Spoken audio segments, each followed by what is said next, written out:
Hello friends, आज हम अध्ययन करेंगे जीव विज्ञान के भाग 1 जंतु विज्ञान का। जीव विज्ञान के भाग 1 जंतु विज्ञान का। इसमें हमारा पहला टॉपिक क्या था? सजीवों का संगठन, ऑर्गेनाइजेशन इन लिविंग ऑर्गेनिज्म। इसमें किसका है? सेल का। सेल, कोशिका। सेल यानी कोशिका। कोशिका है किसी जीव की संरचनात्मक और क्रियात्मक इकाई क्या होती है? कोशिका होती है। स्ट्रक्चरल एंड फंक्शनल यूनिट यानी किसी बॉडी का जो स्ट्रक्चर होता है उसमें जो सबसे छोटी इकाई होती है वो क्या होती है? कोशिका होती है। और जो फंक्शनल यूनिट भी शरीर की होती है जिससे हम श्वसन वगैरह करते हैं, उसकी जो सबसे यानी बॉडी का निर्माण हुआ है उसकी जो सबसे छोटी इकाई हो उसके हम क्या बोलते हैं? कोशिका बोलते हैं। सर्वप्रथम खोज रॉबर्ट हुक ने की थी। सर्वप्रथम खोज किसने की थी? रॉबर्ट हुक ने की थी। किस सन में की थी? 1665 में। और किससे?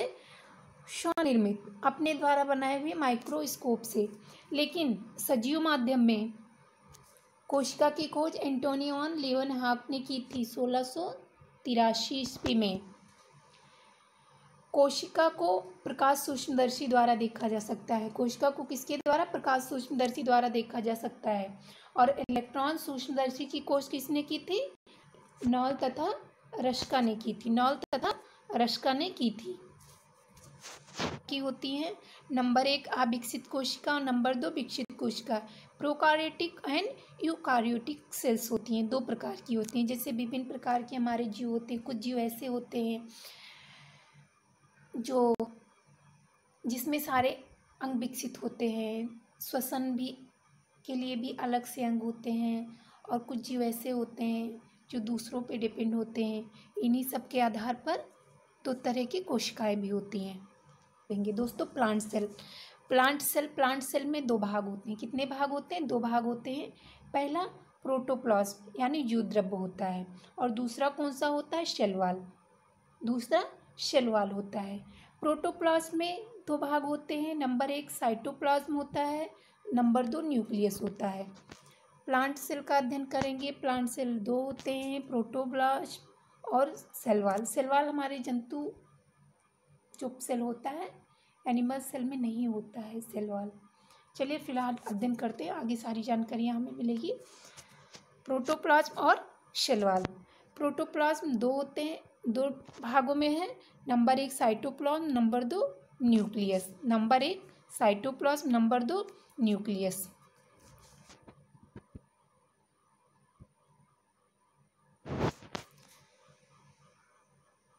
साइटोप्लाज्म में हम किसका अध्ययन करेंगे? नंबर 1 है कोशिका कला, सेल मेम्ब्रेन। नंबर 2 है माइटोकॉन्ड्रिया। नंबर 3 है गोल्गी बॉडी। नंबर 4 है प्लाटिड्स। नंबर 5 है लाइसोसोम। नंबर 6 है राइबोसोम्स। Number 7 endoplasmic reticulum. उसके बाद वैक्यूल है। उसके बाद क्या है? सेंट्रोसोम्स। इनका अध्ययन हम करेंगे। कोशिका के भाग, पार्ट्स ऑफ सेल्स कितने होते हैं? दो होते हैं। नंबर 1 कोशिका भित्ति या सेलवाल, नंबर 2 जीवद्रव्य या प्रोटोप्लाज्म। कोशिका भित्ति दोस्तों, ये कोशिका का बाह्य आवरण होता है, बाहरी आवरण होता है। और कोशिका भित्ति केवल किसमें? वनस्पति कोशिका में ही पाई जाती है। यह सेलुलोज की बनी होती है। किसकी बनी होती है? केवल सेलुलोज की बनी होती है, सिर्फ वनस्पति कोशिका में पाई जाती है। जबकि जंतु की बाह्य झिल्ली किसकी होती है? प्लाज्मा मेम्ब्रेन की होती है। बाहरी मेम्ब्रेन तो उसमें भी होता है, जंतु कोशिका में भी होता है, लेकिन वो किसका होता है? प्लाज्मा मेम्ब्रेन कहलाती है। और जबकि वनस्पति में क्या कहलाता है? कोशिका भित्ति। और जंतु में प्लाज्मा मेम्ब्रेन कहलाता है। वनस्पति की जो शैलवाल होती है सेलुलोज की बनी होती है और जंतु की लाइपोप्रोटीन की बनी होती है। जो लाइनर है इन्हें ध्यान रखिएगा। द्रव्य, दूसरा भाग क्या है? जीवद्रव्य। जीवद्रव्य किसी भी कोशिका भित्ति को छोड़कर जो अंदर से संपूर्ण भाग होता है उसे हम क्या बोलते हैं? प्रोटोप्लाज्म बोलते हैं। क्या बोलते हैं दोस्तों? प्रोटोप्लाज्म बोलते हैं। और यह जीवन का भौतिक आधार होता है, फिजिकल बेसिस ऑफ लाइफ। क्या होता है? प्रोटोप्लाज्म होता है। प्रोटोप्लाज्म 2 भागों में विभक्त है दोस्तों। कितने भागों में? 2 भागों में। पहला हमारा कोशिका द्रव्य यानी साइटोप्लाज्म और दूसरा न्यूक्लियस केंद्रक है। सेल 2 भागों में है। नंबर 1 है हमारा प्रोटोप्लाज्म, नंबर 2 सेल वाल के बारे में हमने अध्ययन कर लिया। जो वनस्पति होती हैं उसमें सेल वाल पाई जाती हैं। बाहरी आवरण को सेल वाल बोलते हैं, सेलुलोज की बनी होती है। वनस्पति विज्ञान में जो बाहरी आवरण होता है उसे हम क्या बोलते हैं? प्लाज्मा मेम्ब्रेन बोलते हैं। और ये किसकी बनी होती है? लाइपोप्रोटीन की बनी होती है दोस्तों। इसका अध्ययन कर लिए। उसके बाद हमारा प्रोटोप्लाज्म 2 भागों में है, यानी जो बाहरी आवरण होता है उसके अंदर का जो भाग होता है उसको हम क्या बोलते हैं? प्रोटोप्लाज्म। अब प्रोटोप्लाज्म 2 भागों में है। नंबर 1 है साइटोप्लाज्म और नंबर 2 क्या है? न्यूक्लियस। अब दोस्तों हम साइटोप्लाज्म के बारे में अध्ययन करेंगे। साइटोप्लाज्म यानी कोशिका द्रव्य, केंद्रक और प्लाज्मा मेम्ब्रेन 2 भागों में होते हैं ना। नंबर 1 न्यूक्लियस और नंबर 2 प्लाज्मा मेम्ब्रेन है दोस्तों। कोशिका का बाह्य आवरण होता है प्लाज्मा मेम्ब्रेन। प्लाज्मा मेम्ब्रेन किसका? जंतु कोशिका का बाहरी मेम्ब्रेन होता है, लाइपोप्रोटीन का बना होता है। यह जंतु कोशिका का बाह्य आवरण होता है। इसके बीच का भाग क्या कहलाता है? कोशिका द्रव्य कहलाता है, साइटोप्लाज्म कहलाता है। कोशिका के सभी आवश्यक अंग इसी भाग में पाए जाते हैं, जो कि कोशिका अंगक यानी सेल ऑर्गेनेल्स कहलाते हैं। सेल ऑर्गेनेल्स का अब हम अलग अलग एक ऑर्गेनेल्स का अध्ययन करेंगे। प्रत्यव्य जालिका यानी इंडोप्लाज्मिक रेटिकुलम दोस्तों ज़्यादा विस्तार से नहीं है, मेन जो है टॉपिक उन्हें ही लिया गया है। चलिए, इंडोप्लाज्मिक रेटिकुलम यह कोशिका का कंकाल तंत्र कहलाता है। कोशिका का कंकाल तंत्र कौन कहलाता है? Endoplasmic reticulum. अर्थात इसका मुख्य कार्य क्या होता है? कोशिका को ढांचा अर्थात मजबूती प्रदान कौन करता है? इंडोप्लाज्मिक रेटिकुलम करता है। इस पर राइबोसोम्स लगे होते हैं। इंडोप्लाज्मिक रेटिकुलम्स पे राइबोसोम्स लगे होते हैं। और राइबोसोम्स का काम क्या होता है? प्रोटीन संश्लेषण। इसमें हमारे कई क्वेश्चन बने। नंबर 1 आया, इसमें पूछ सकते हैं कोशिका का कंकाल तंत्र क्या है? Endoplasmic reticulum. उसके बाद कोशिका को ढांचा और मजबूती कौन प्रदान करता है? Endoplasmic reticulum. इस पर राइबोसोम्स लगे होते हैं जिनका कार्य क्या है? प्रोटीन संश्लेषण है दोस्तों। नंबर 2 है माइटोकॉन्ड्रिया। माइटोकॉन्ड्रिया इसे कोशिका का ऊर्जा गृह पावर हाउस कहते हैं, क्योंकि इसमें भोजन का ऑक्सीकरण होता है, कार्बोहाइड्रेट्स का ऑक्सीकरण होता है। भोजन के ऑक्सीकरण को कोशिकीय श्वसन, अंतःश्वसन यानी इंटरनल रेस्पायरेशन कहते हैं। क्या बोलते हैं? Internal respiration. भोजन के ऑक्सीकरण के फलस्वरूप ही ऊर्जा यानी एटीपी के रूप में बनती है और संग्रहित होती है। एटीपी के रूप में ऊर्जा कहाँ? माइटोकॉन्ड्रिया में बनती है और यहीं पर संग्रहित होती है। ऊर्जा किसके रूप में होती है? एटीपी के रूप में होती है दोस्तों। नंबर 3 है प्लास्टिड्स यानी लवक। लवक 3 प्रकार के होते हैं। नंबर 1 आवर्णी लवक, नंबर 2 वर्णी लवक, नंबर 3 है हमारा हरित लवक। पहला हम क्या अध्ययन करेंगे? वर्णी लवक यानी ल्यूकोप्लास्ट। ये पौधे के रंगहीन भागों में पाए जाते हैं और इनका मुख्य कार्य भोजन का संचय करना होता है। जैसे एग्जाम्पल किसमें पाए जाते हैं अवर्णी लवक? आलू, शकरकंद और गन्ने में।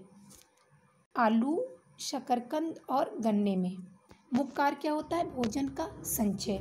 दूसरा है वर्णी लवक क्रोमोप्लास्ट। ये पौधों के रंगीन भागों में पाए जाते हैं। जैसे फलों और पुष्पों के रंगीन भाग में क्या पाया जाता है?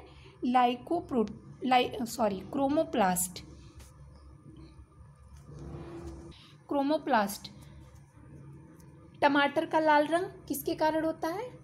टमाटर का लाल रंग दोस्तों लाइकोपिन के, एक सेकेंड, टमाटर का लाल रंग किसके कारण होता है? लाइकोपिन। इसी प्रकार गाजर और हरी मिर्च कैरोरीन, चुकंदर बीटानीन्स, बैगन जेंथोसाइनिन के कारण होता है। अर्थात लाइकोपीन, कैरोटीन, बीटानीन, जिंथोसाइनिन आदि सब क्या हैं? क्रोमोप्लास्ट हैं। कौन से हैं? क्रोमोप्लास्ट। दोस्तों नंबर 3 है हरित लवक। हरित लवक पौधों में पाए जाते हैं। पौधों में लवक पाए जाते हैं। ये क्लोरोप्लास्ट, इसे पादप कोशिका का रसोई घर कहते हैं, यानी किचन रूम कहा जाता है। पौधों का हरा रंग किसके कारण होता है? क्लोरोप्लास्ट के कारण होता है। हरित लवक का मुख्य अवयव कौन सा होता है? मुख्य कंपोनेंट्स क्लोरोफिल होता है। क्या होता है? क्लोरोफिल, जिसमें मैग्नीशियम धातु होती है। कौन सी धातु होती है? मैग्नीशियम। इसका मुख्य कार्य क्या होता है? सूर्य के प्रकाश की उपस्थिति में, वायुमंडल के कार्बन डाइऑक्साइड की उपस्थिति में क्या करता है?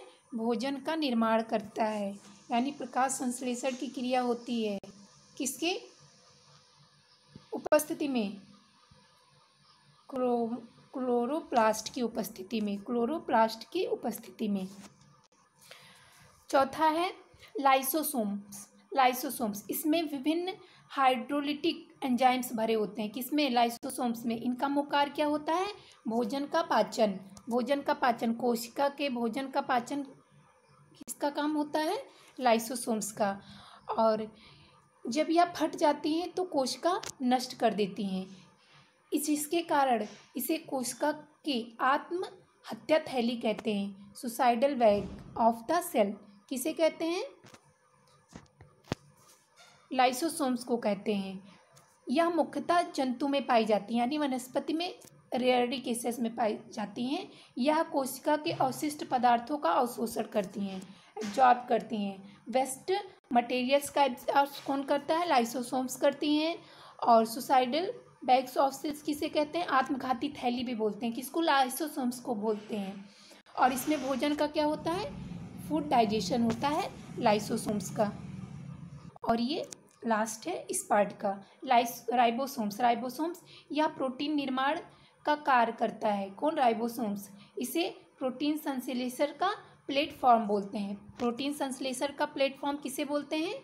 राइबोसोम्स को बोलते हैं। प्रोटीन निर्माण कहाँ होता है? राइबोसोम्स कहाँ लगे होते हैं? एंडोप्लाज्मिक रेटिकुलम पे लगे होते हैं।